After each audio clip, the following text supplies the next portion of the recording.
Welcome to Simplified UPSC by PPP, where we listen, learn, and grow together. Detailed notes in English and Hindi, plus practice questions for prelims and mains, only on our Telegram channel. Link in description. Want early access to all videos of this series? Join our paid Telegram group for just 499 rupees. One-time payment, lifetime access. WhatsApp now to join us.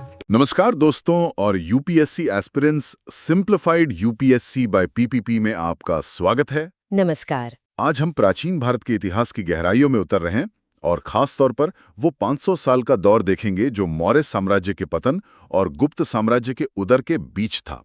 एक बहुत ही महत्वपूर्ण समय। बिल्कुल।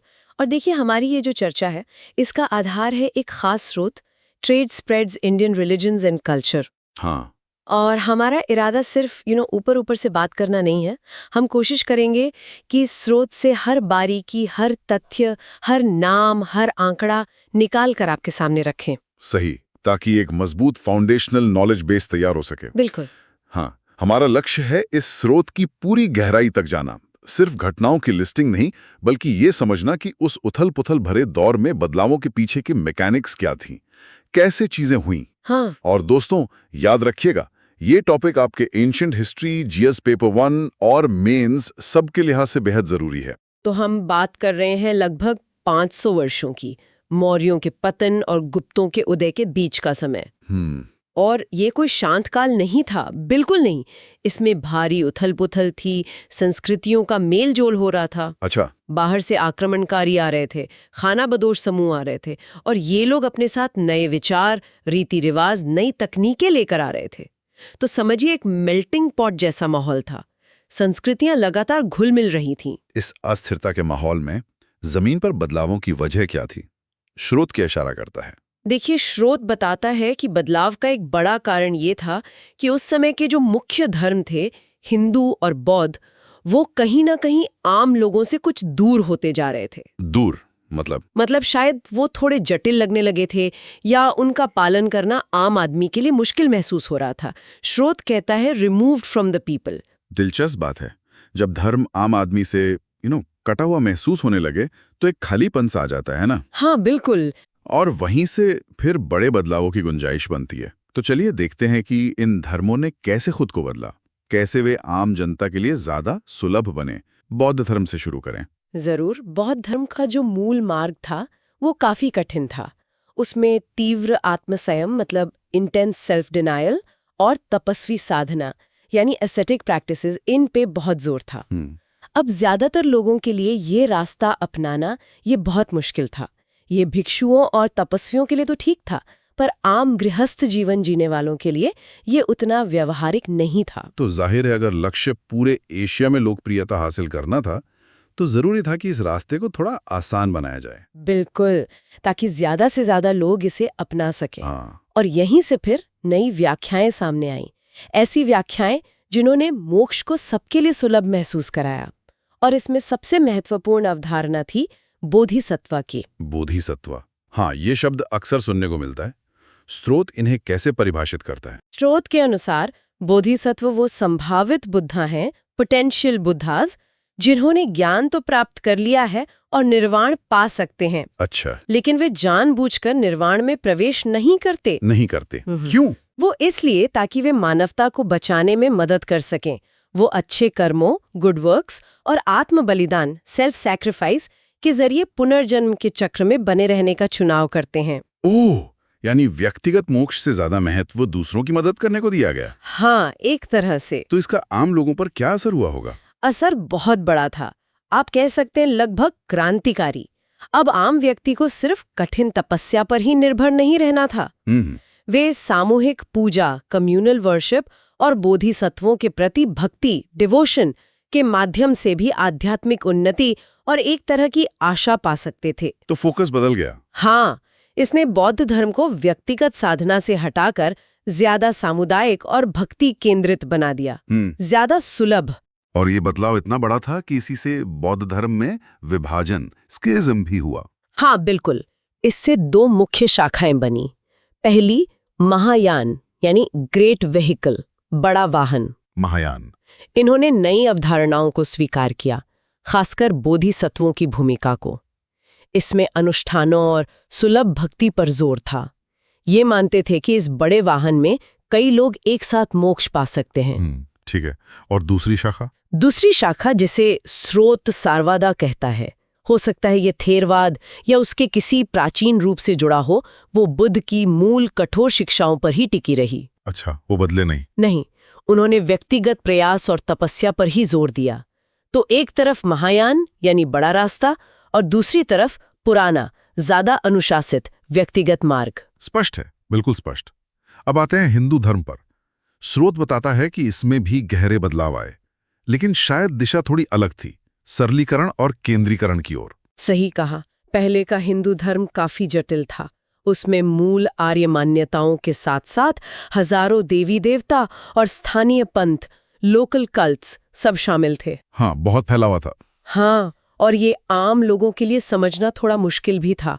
काफी विकेंद्रीकृत, decentralised था। तो इस दौर में क्या ट्रेंड देखने को मिला? प्रवृत्ति थी सरलीकरण की, सिंप्लीफिकेशन की, और भक्ति को कुछ मुख्य देवताओं पर केंद्रित करने की। हाँ। पूजा धीरे धीरे 3 प्रमुख देवताओं के समूह, त्रिमूर्ति, हाँ, ब्रह्मा, विष्णु, महेश, इनकी क्या भूमिकाएं थी स्रोत के अनुसार? स्रोत बताता है त्रिमूर्ति में थे ब्रह्मा द क्रिएटर मतलब सृष्टिकर्ता, हाँ, विष्णु द प्रिजर्वर यानी संरक्षक, और शिवा द डिस्ट्रॉयर विनाशक। हाँ, पर यहाँ विनाशक का अर्थ नकारात्मक नहीं है, बल्कि सृष्टि के चक्र को पूरा करने वाला और नए जीवन के लिए मार्ग प्रशस्त करने वाला। अच्छा, समझा।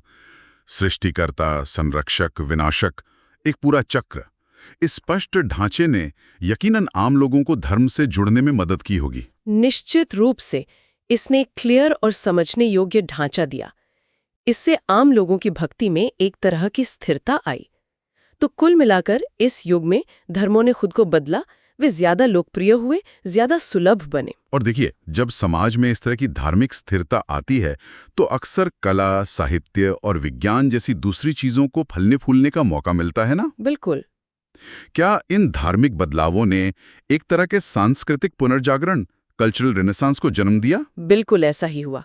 धार्मिक स्थिरता और साथ ही गुप्त जैसे शक्तिशाली राजवंशों का उदय, इन दोनों ने मिलकर अद्भुत उपलब्धियों का मार्ग प्रशस्त किया। अच्छा, चलिए अब इन सांस्कृतिक और वैज्ञानिक उपलब्धियों पर नजर डालते हैं। साहित्य और प्रदर्शन कला से शुरू करते हैं। हाँ बिल्कुल। इस युग के साहित्य की बात करें तो एक नाम तो सबसे ऊपर आता है, कालिदास। हाँ, कालिदास, जिन्हें भारत के महानतम लेखकों में गिना जाता है। उनकी प्रतिभा सिर्फ कहानियों में ही नहीं थी, बल्कि उन्होंने संस्कृत नाटक, संस्कृत ड्रामा को एक उच्च कला, हाई आर्ट फॉर्म का दर्जा दिलाया। और उनका सबसे प्रसिद्ध नाटक शकुंतला, ये उस दौर के रोमांटिक और दरबारी नाटकों का शिखर माना जाता है। लेकिन ये विकास सिर्फ कालिदास तक ही सीमित नहीं था, है ना? हाँ, स्रोत बताता है कि प्रदर्शन कलाओं में एक व्यापक विकास हुआ। सही है।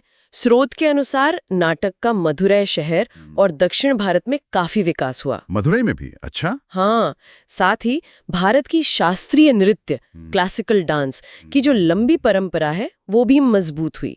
और दिलचस्प बात यह है कि आज भी जो कई शास्त्रीय नृत्य प्रचलित हैं, उनकी तकनीकें एक महत्वपूर्ण पुस्तक में संहिताबद्ध, कोडिफाइड की गई हैं। कोडिफाइड मतलब लिखित रूप में दर्ज किया गया। हाँ, नियमों और तकनीकों को व्यवस्थित किया गया।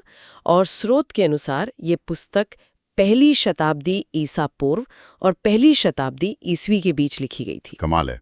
यानी वे सिर्फ कला का सृजन नहीं कर रहे थे, बल्कि उसे व्यवस्थित रूप से दर्ज भी कर रहे थे ताकि आने वाली पीढ़ियां सीख सकें। बिल्कुल, ये ज्ञान के संरक्षण का बेहतरीन उदाहरण है। चलिए अब विज्ञान की ओर बढ़ते हैं। खगोल विज्ञान, एस्ट्रोनॉमी में क्या खास खोज हुई? एक बहुत ही महत्वपूर्ण खोज थी कि पृथ्वी गोल है, अर्थ इज राउंड। अच्छा, और ये कैसे पता चला? सिर्फ अंदाजा था? नहीं, सिर्फ अंदाजा नहीं। स्रोत बताता है कि ये निष्कर्ष चंद्र ग्रहण, लूनर एक्लिप्स के बहुत ध्यान से किए गए अवलोकन पर आधारित था। चंद्र ग्रहण से? कैसे? उन्होंने देखा कि ग्रहण के समय चंद्रमा पर जो पृथ्वी की छाया पड़ती है वो हमेशा घुमावदार, कर्व्ड होती है, चाहे पृथ्वी किसी भी कोण पर क्यों ना हो। वाह, ये तो अवलोकन और तर्क, ऑब्जर्वेशन एंड डिडक्शन का बेहतरीन उदाहरण है। इससे उनकी खगोलीय यांत्रिकी और ज्यामिति की गहरी समझ का पता चलता है। बिल्कुल, लेकिन शायद इस स्वर्ण युग की सबसे स्थायी विरासत गणित, मैथमेटिक्स के क्षेत्र में थी। इसने दुनिया को हमेशा के लिए बदल दिया। गणित में क्या उपलब्धियां थीं? स्रोत क्या खास बताता है? स्रोत 3 मूलभूत फाउंडेशनल चीजों का श्रेय प्राचीन भारतीय विचारकों को देता है। हाँ, पहला, आधुनिक अंक, मॉडर्न न्यूमरल्स, यानी 1, 2, 3, जिनका हम आज इस्तेमाल करते हैं। अच्छा, ये अंक भारत से आए? हाँ, स्रोत यही बताता है। दूसरा, 0, 0 की अवधारणा, ये तो क्रांतिकारी था। 0, हाँ, इसके बिना स्थानमान प्रणाली, पोजिशनल नंबर सिस्टम संभव ही नहीं थी। सोचिए, रोमन अंकों IXC जैसी पुरानी प्रणालियों में बड़ी संख्याएं लिखना और गणना करना कितना मुश्किल था। हाँ, बहुत मुश्किल। 0 एक प्लेस होल्डर के रूप में काम करता है, जिससे 4, 40 और 400 में अंतर स्पष्ट होता है। इसके बिना जटिल गणित, जैसे बाद में विकसित हुआ अलजेब्रा या कैलकुलस, संभव ही नहीं था। और तीसरा, दशमलव प्रणाली, डेसिमल सिस्टम, यानी आधार 10, बेस 10 वाली प्रणाली। आधुनिक अंक, 0 और दशमलव प्रणाली, ये तो आज के गणित की नींव है। बिल्कुल, और स्रोत एक खास व्यक्ति का नाम लेता है, आर्यभट्टा। आर्यभट्टा, हाँ, इनका नाम तो सुना है। वे इन नई प्रणालियों के मास्टर इंटीग्रेटर थे। उन्होंने 2 महत्वपूर्ण और काफी सटीक गणनाएं की। एक, पाई का मान निकाला। पाई का मान, जो वृत्त की परिधि और व्यास का अनुपात है। हाँ, वही। और दूसरा, उन्होंने सौर वर्ष 16 य की लंबाई की काफी सटीक गणना की। सौर वर्ष की सटीक गणना, इसके क्या व्यावहारिक उपयोग थे उस समय? बहुत गहरे व्यावहारिक उपयोग थे। सोचिए, सटीक कैलेंडर खेती के लिए कितना जरूरी है, कब बुआई करनी है, कब कटाई। हाँ, बिल्कुल। फिर धार्मिक त्योहारों की योजना बनाने के लिए, व्यापार के समय निर्धारण के लिए, ये सब सटीक कैलेंडर पर निर्भर था। और ये दिखाता है कि उनके पास न केवल गणितीय उपकरण थे, बल्कि अवलोकन यंत्र भी थे। और इस ज्ञान को सहेजने और आगे बढ़ाने के लिए संस्थागत समर्पण भी था। इंस्टीट्यूशनल सपोर्ट रहा होगा। अविश्वसनीय। गणित के बाद अब आते हैं चिकित्सा, मेडिसिन पर। स्रोत के अनुसार इस क्षेत्र में ज्ञान का स्तर तो आश्चर्यजनक था। वाकई, स्रोत इस काल की 2 महत्वपूर्ण चिकित्सा संहिताओं, मेडिकल गाइड्स, का उल्लेख करता है। आप इन्हें व्यापक पाठ्य पुस्तकों जैसा समझ सकते हैं। अच्छा, 2 गाइड बुक्स। हाँ, और इनमें सुनिए, 1000 से ज्यादा बीमारियां, डिजीजेज का वर्णन था। 1000 से ज्यादा। और 500 से ज्यादा औषधीय पौधों, मेडिसिनल प्लांट्स का विस्तृत विवरण था। 500 से ज्यादा औषधीय पौधे, ये तो किसी लोक ज्ञान की सूची से कहीं ज्यादा व्यवस्थित और विस्तृत लगता है। बिल्कुल, ये अवलोकन, निदान और ज्ञान के हस्तांतरण, ट्रांसमिशन ऑफ नॉलेज, की एक बहुत परिष्कृत प्रणाली की ओर इशारा करता है। और भी कुछ था? इतना ही नहीं, स्रोत उन्नत प्रक्रियाओं, एडवांस प्रोसीजर्स का भी जिक्र करता है, जैसे प्रारंभिक plastic surgery, early plastic surgery. क्या? प्लास्टिक सर्जरी उस समय, ये कैसे संभव था? हाँ, इसका मतलब है कि उन्हें शरीर रचना, एनाटॉमी का अच्छा ज्ञान था। शायद वे त्वचा प्रत्यारोपण, स्किन ग्राफ्ट्स या चोटों के बाद पुनर्निर्माण सर्जरी, रिकंस्ट्रक्टिव सर्जरी जैसी तकनीकें जानते थे। ये तो बहुत एडवांस लगता है। बिल्कुल, और ये संक्रमण रहित प्रक्रियाओं और घाव भरने की समझ का भी संकेत देता है। स्टेराइल प्रैक्टिसेस की समझ रही होगी। और स्रोत में संभावित इनोक्यूलेशंस, पॉसिबल इनोक्यूलेशंस का भी उल्लेख है। इसका क्या मतलब है? हाँ, इसका मतलब ये हो सकता है कि वे अनुभव से, एम्पिरिकली समझ गए थे कि किसी बीमारी की थोड़ी मात्रा के संपर्क में आने से भविष्य में बड़े संक्रमण को रोका जा सकता है। मतलब इम्यूनिटी का एक बेसिक आइडिया है। हाँ, शायद इम्यूनिटी या कम से कम कारण और प्रभाव, कॉज एंड इफेक्ट की एक बुनियादी समझ। ये तो अपने समय से बहुत बहुत आगे की बात लगती है। इस तरह के व्यापक चिकित्सा ज्ञान का होना और उसे संहिताओं में दर्ज करके पीढ़ियों तक पहुंचाना, ये उस समाज के बारे में क्या बताता है? ये बहुत कुछ बताता है। ये उस समाज की संस्थागत क्षमता, इंस्टीट्यूशनल कैपेसिटी को दिखाता है, ज्ञान को संरक्षित करने की उनकी प्राथमिकता को दिखाता है, और शायद व्यवस्थित शिक्षण प्रणालियों, पेडागोजिकल स्ट्रक्चर्स की ओर भी इशारा करता है। इस तरह का ज्ञान और कौशल विकसित करने और उसे बनाए रखने के लिए संसाधनों की जरूरत होती है, स्थिरता की जरूरत होती है और विचारों के आदान प्रदान की जरूरत होती है। और यहीं पर मेरा ख्याल है व्यापार की भूमिका महत्वपूर्ण हो जाती है ना? बिल्कुल। इन सभी सांस्कृतिक और वैज्ञानिक उपलब्धियों को फंडिंग कहाँ से मिल रही थी?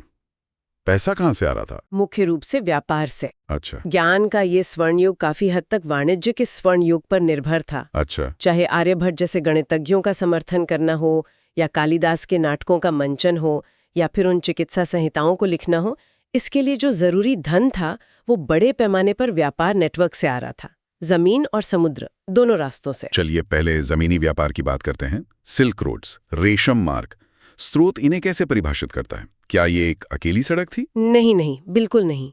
स्रोत सिल्क रोड्स को व्यापार के लिए इस्तेमाल होने वाले कारवा मार्गों का एक विशाल नेटवर्क, vast network of caravan routes बताता है। एक नेटवर्क। हाँ, एक पूरी प्रणाली थी जो मध्य एशिया से होते हुए चीन को पश्चिम से जोड़ती थी। और इसमें भारत की स्थिति क्या थी, ठीक बीच में? हाँ, भारत की स्थिति बहुत रणनीतिक थी। स्रोत भारत की भूमिका के लिए एक खास शब्द इस्तेमाल करता है, मिडलमैन, यानी बिचौलिया। मिडलमैन, या। इसका क्या मतलब था? भारत क्या करता था? बिचौलिया होने का मतलब था भारी मुनाफा और रणनीतिक महत्व। भारत का काम था चीन से रेशम जैसे विलासिता के सामान खरीदना। अच्छा। और उन्हें ज्यादा मुनाफे पर पश्चिम, खासकर रोम की ओर जाने वाले व्यापारियों को बेचना। भारत एक जरूरी धुरी बिंदु, एक पिवट पॉइंट बन गया था। तो जाहिर है इससे शाही खजाना और व्यापारी वर्ग दोनों बहुत समृद्ध हुए होंगे। हाँ, बिल्कुल। और इन्हीं व्यापारियों ने फिर कला और विज्ञान को संरक्षण दिया होगा, पेट्रोनेज दिया होगा। बिल्कुल। लेकिन देखिए, सिल्क रोड कहानी का सिर्फ एक हिस्सा था। समुद्री व्यापार, सी ट्रेड, भी उतना ही महत्वपूर्ण था और शायद ज्यादा जटिल भी, क्योंकि इसमें नौवहन ज्ञान, नेविगेशनल नॉलेज की जरूरत थी। समुद्री नेटवर्क ने भारत को कहां से जोड़ा? कौन से इलाके थे? स्रोत बताता है कि भारतीय बंदरगाह दक्षिण पूर्व एशिया, साउथ ईस्ट एशिया से जुड़े थे। अफ्रीका खासतौर पे इथियोपिया का उल्लेख है, अरब, अरेबिया से, और रोम से भी। एक विशाल नेटवर्क। सच में विशाल। और इन समुद्री मार्गों पर क्या व्यापार होता था? जमीनी रास्तों से अलग था? अक्सर उच्च मूल्य वाली कम मात्रा की चीजें, जैसे मसाले, स्पाइसेस, जिनकी रोम और अरब में बहुत ज्यादा मांग थी। मसाले, हाँ, वो तो हमेशा से कीमती रहे हैं। बिल्कुल।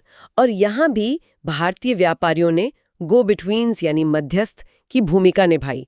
अलग अलग बाजारों और संस्कृतियों के बीच माल की आवाजाही को आसान बनाया। लेकिन इतने लंबे समुद्री व्यापार के लिए सिर्फ जहाज और हिम्मत ही काफी नहीं होती होगी, मौसम का भी ध्यान रखना पड़ता होगा। बहुत ज्यादा। और यहीं पर एक और कमाल की बात सामने आती है। क्या? देखिए, गर्म महीनों में हवाएं दक्षिण पश्चिम SW से उत्तर पूर्व NE की ओर चलती थीं। ठीक है। तो जहाज आसानी से हवा के साथ बहते हुए भारत से अरब और अफ्रीका पहुंच जाते थे। फिर ठंडे मौसम में हवाएं उलट जाती थीं, उत्तर पूर्व NE से दक्षिण पश्चिम SW की ओर। अच्छा, बिल्कुल उल्टी दिशा में। हाँ, तो व्यापारी अपना माल लेकर आसानी से हवा के सहारे वापस भारतीय बंदरगाहों पर लौट आते थे। अरे वाह। यानी मानसून हवाओं का इस्तेमाल एक प्राकृतिक मौसमी राजमार्ग, नेचुरल सीजनल हाईवे सिस्टम की तरह किया। बिल्कुल। और इससे भारत समुद्री व्यापार का एक विश्वसनीय, साल भर चलने वाला केंद्र, रिलायबल ईयर राउंड हब बन गया। अद्भुत। ये समझ दिखाती है कि वे प्रकृति के साथ कितने जुड़े हुए थे और उसका उपयोग करना जानते थे। हाँ, और इस जमीनी और समुद्री व्यापार से जो अपार धन आया, उसने बड़ी बड़ी सांस्कृतिक परियोजनाओं को वित्त पोषित किया, खासकर धार्मिक वास्तुकला को। जैसे कि स्रोत किन संरचनाओं का उल्लेख करता है इस दौर के? बौद्ध वास्तुकला में स्रोत स्तूपास का जिक्र करता है। ये गुंबदार पत्थर की संरचनाएं थीं जो पवित्र अवशेषों, होली रेलिक्स पर बनाई जाती थीं। ये पूजा और तीर्थ यात्रा के महत्वपूर्ण केंद्र थे। स्तूप, हाँ देखें। और साथ ही रॉक कट टेम्पल्स भी बनाए गए, यानी पहाड़ों को काटकर बनाए गए मंदिर। ये इंजीनियरिंग और कला का अद्भुत नमूना है। हाँ, अजंता एलोरा जैसे। बिल्कुल। और हिंदू कला में क्या बदलाव दिखे? व्यापार के धन से उसी कैसे बढ़ावा मिला? हिंदू धर्म में जो केंद्रीकरण हुआ था, त्रिमूर्ति पर फोकस, वो कला में भी झलका। स्रोत बताता है कि इस दौर की कला में केंद्रीय हिंदू देवताओं, खासकर विष्णु और शिव, का विस्तृत चित्रण मिलता है। अच्छा, उनकी मूर्तियां और चित्र वगैरह। हाँ, इससे इन देवताओं का महत्व और भी पुख्ता हुआ और धर्म आम लोगों के लिए ज्यादा दृश्यमान, विजुअल और सुलभ बना। तो ये साफ है कि व्यापार ने सिर्फ धन ही नहीं दिया, बल्कि उसने विचारों और धर्मों को फैलाने में भी बहुत बड़ी भूमिका निभाई। हाँ, स्रोत इस बात पर बहुत जोर देता है। व्यापार सिर्फ माल का आदान प्रदान नहीं था, ये विचारों का भी वाहक था। Ideas travelled with goods. और इसमें भारतीय व्यापारियों की भूमिका अहम थी। बिल्कुल। व्यापारी जो मिडलमैन और गो बिटवीन्स का काम कर रहे थे, वे अपने साथ बौद्ध धर्म को भारत से बाहर ले गए।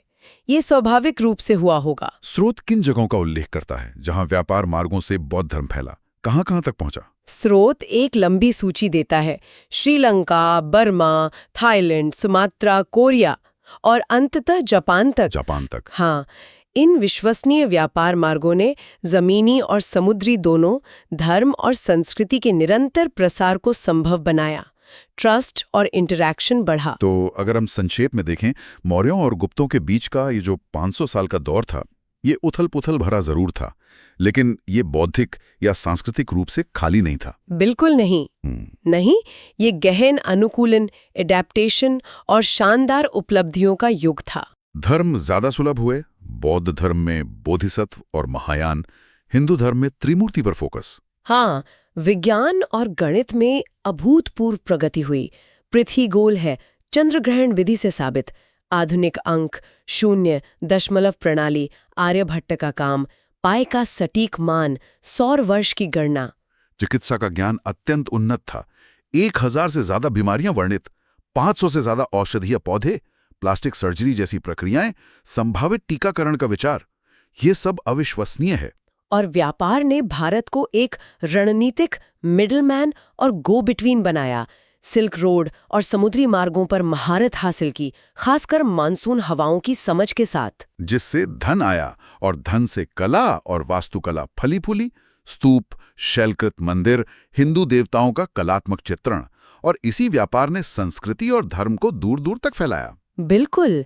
ज्ञान, विश्वास, वाणिज्य सब एक दूसरे को मजबूत कर रहे थे। इसने प्राचीन भारत को उस समय एक अद्वितीय आर्थिक और सांस्कृतिक शक्ति बनाया। हाँ, अब अंत में, जैसा हम हमेशा करते हैं, श्रोताओं के लिए एक विचारणीय प्रश्न जो सीधे हमारे स्रोत से जुड़ा है।